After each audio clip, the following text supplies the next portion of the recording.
6 जून 1674 रोजी काशीचे वेदशास्त्रातील महान पंडित गागा भट्ट यांनी रायगडावर शिवाजी महाराजांचा वैदिक पद्धतीने राज्याभिषेक घडवून आणला।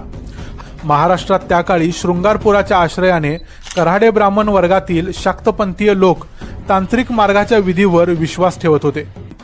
या गटातील एक अत्यंत महत्त्वाची व्यक्ती म्हणजे निश्चलपुरी गोसावी।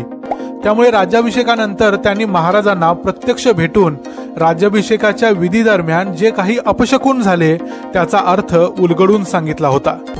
राज्याभिषेकानंतर पुढच्या काही दिवसात खरोखरच काही अशुभ घटना घडल्या, ज्याच्यामध्ये राज्याभिषेकानंतर 13व्या दिवशी राजमाता जिजाऊंचे निधन झाले। त्यामुळे महाराजांनी देखील निश्चलपुरी गोसावींना दुसऱ्या राज्याभिषेकाची तयारी करण्यास सांगितले। त्याप्रमाणे निश्चलपुरी गोसावींनी तयारी करून ललिता पंचमीच्या दिवशी म्हणजे 24 सप्टेंबर 1674 ला महाराजांचा तांत्रिक पद्धतीने दुसरा राज्याभिषेक केला।